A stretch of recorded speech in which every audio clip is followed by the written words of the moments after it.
اگر نہیں آئے ایک پلیٹ فارم پر تو ایک بات یاد رکھو میرے بھائیوں، آج وہی لوگ جن کو اللہ نے ذلیل کیا تھا، ایک یہودی نے حضرت عمر سے کہا کہ اے عمر، ہمیں تم کیوں نکال رہے ہو اپنے اس خیبر سے، اپنے مدینے سے؟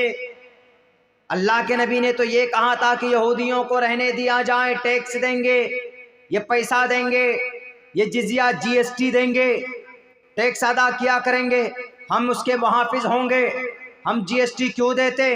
جی ایس ٹی دیتے ہیں جیسے پہلے سرکاروں کو، بادشاہوں کو لوگ جی ایس ٹی ٹیکس دیتے تھے، سیم جی ایس ٹی بھی آج کے ڈیٹ میں تقریباً اسی نظریے کا حامل جی ایس ٹی دیتے ہیں۔ حالانکہ سموِدھان میں آلریڈی ہمارے لیے دفعات ہیں کہ ہماری حفاظت ہونی چاہیے، ہمارے گھر کی حفاظت ہونی چاہیے، مسجد مدرسوں کی حفاظت ہونی چاہیے، ہماری بیٹی کی عزت و آبرو کی رکشا ہونی چاہیے، ہماری ماں بہنوں کی کا سمان کے ساتھ ان کی عزت و آبرو کی رکشا ہونی چاہیے۔ یہ ہم ٹیکس دیتے ہیں ایک طرح سے، ہم جی ایس ٹی بھرتے ہیں، ہم بھی بھرتے ہیں۔ آپ میں سے جو بیاپاری لوگ ہوں گے، جن کے پاس کوئی نہ کوئی چھوٹا موٹا بزنس ہے، وہ بھی آپ بھرتے ہوں گے۔ ہم کم سے کم ہر سال کچھ 5 سے 6 لاکھ روپے کا ٹیکس بھی بھرتے ہیں۔ I T R income tax return بھی فائل ہوتا ہے۔ وہ ایک طرح سے گورنمنٹ کو سپورٹ ہوا تاکہ ان کو ہمارے لیے جو فیسلٹیز، جو سروسز پرووائڈ کرنے ہیں، ان کے لیے آسانی کی جاتی ہے؟ بالکل نہیں کی جاتی۔ میرے بھائیوں، یہودیوں نے کہا ہم آپ کو ٹیکس دیتے ہیں۔ حضرت عمر نے کہا کہ ارے اللہ کے نبی کے دشمن، اللہ کے دشمن، مجھے نبی کا وہ فرمان بھی یاد ہے کہ جب محمد رسول اللہ نے یہودیوں تمہارے طرف کہا تھا اشارہ کر کے، ایک دن وہ آئے گا جب تم کو یہاں سے بھاگنا پڑے گا، تیرے اونٹیاں دوڑ کر جا رہی ہوں گی، تیرے ٹوپی اور پگڑیاں اچھل رہے ہوں گے۔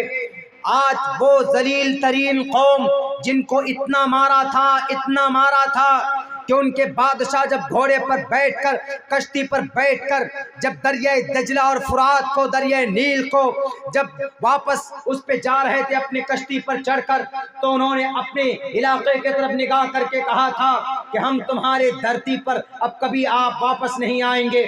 میرے بھائیوں، آج وہ یہودی واپس نہیں بلکہ قابض ہو رہے ہیں۔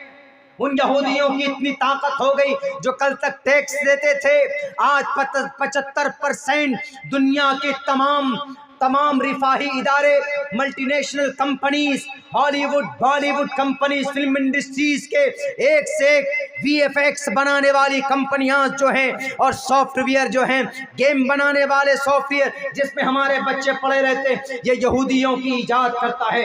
بڑے سے بڑی تنظیمیں، اقوام متحدہ کا تقریباً وہاں پر 50% جو ادھیکاری اور جو کام کرنے والے امپلائیز ہیں، ممبرز ہیں، وہ سب کے سب یہودی دھرم سے تعلق رکھتے۔ آج وہ یہودی جو اب سے 1450 سال پہلے ذلیل اور رسوا قوم تھی، آج وہ فلسطین کے اوپر اسرائیل کے ذریعے سے، ملک اسرائیل کے ذریعے سے فلسطین کے بیت المقدس کے اوپر قابض ہو چکا۔ وہ قوم جو کل تک غلامی کرتی تھی، جن کو ہمارے تلوے چاٹتے تھے، آج وہ قوم دنیا کی سب سے مضبوط ترین قوم بن گئی ہے۔ میرے بھائیوں، یاد کیجئے، کیا آپ ذلیل ہیں؟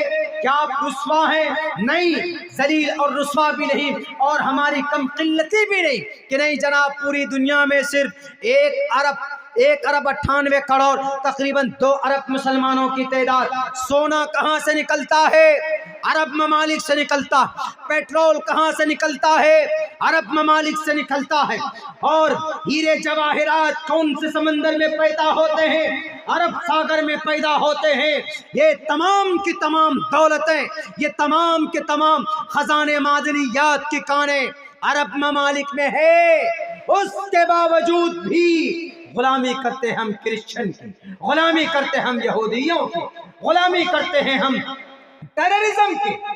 آپ اپنے حق کے لیے آواز بلند کرو تو جناب کیا کہتے ہیں؟ یہ تو جہادی بن گیا۔ ارے بھارت سے لاکھ گنا بہتر ہیں وہ لوگ ان ممالک کے اندر رہتے جہاں پیٹرول کی قیمت 50 روپے۔ آپ کے پڑوسی ملک بنگلہ دیش، نیپال کے اندر کتنا؟ 81 روپے لیٹر، اور آپ کے افغانستان میں کتنا؟ 50 روپے لیٹر۔ بنگلہ دیش میں کتنا؟ اس سے بھی زیادہ سستا۔ ہم اپنی آواز اٹھاؤ تو جہادی بن جاتے ہیں، ہم اپنی آواز بلند کریں تو فسادی بن جاتے، ہم اندر ہوتے ہیں تو ہمارے قوم کے لوگ ہی نہیں آتے۔ کلیم صاحب چلے گئے اندر، تھوڑا سا پروٹیسٹ کیا، release the Maulana Kaleem, release doctor Zakir Naik, come back doctor Zakir Naik, we will be to say the welcome, مرحبا کہنے کے لیے تیار نہیں۔ ان کی اسکولز، ان کے مدرسے جو وہ بند کر دیے گئے، دارالعلوم دیوبند کے اوپر انویسٹیگیشن بٹھایا گیا، ندوے کے اوپر انویسٹیگیشن بٹھایا گیا، اور دوسری جگہوں کے اوپر قوم کی طرف سے آواز اٹھتی ہے۔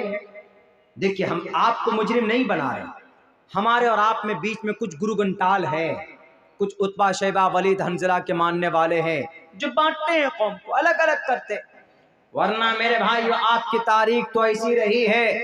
اگر میں آپ کے سامنے رکھنے میں آؤں اور بتانے پہ آؤں اسلام کی اتہاس کیا ہے، جب یہ قوم متحد رہی، خود دیکھ لو جنگ احد کا موقع ہے، جنگ ہو رہی ہے، صحابہ دو پھاڑ ہو گئے، جنگ جیتنے کے قریب ہے، ایک دم بالکل میدان فتح ہونے والی، صحابہ کرام کی ایک ٹولی ایک ادھر سے جو بائی پاس روڈ تھا وہاں بند کر دیا، اس میں انتشار ہو گیا، وہاں پر آدھے لوگ دیکھا کہ ہو جنگ تو بالکل میدان تو جیت رہے ہیں، وہاں سے آدھے آگے میدان میں پہنچ گئے، آدھے وہاں رہ گئے، منتشر ہو گئے، وہ لوگ دو گروہ میں بٹ گئے کہ نہیں محمد نے یہ کہا تھا کہ جب تک جنگ نہ جیت، جب تک میدان فتح نہ ہو جائے ہمیں یہیں رہنا۔ کچھ لوگوں نے کہا کہ نہیں، فتح کا مطلب یہ ہے کہ ہم اگر جیتنے کے قریب ہو تو بس چھوڑ کر آ جانا۔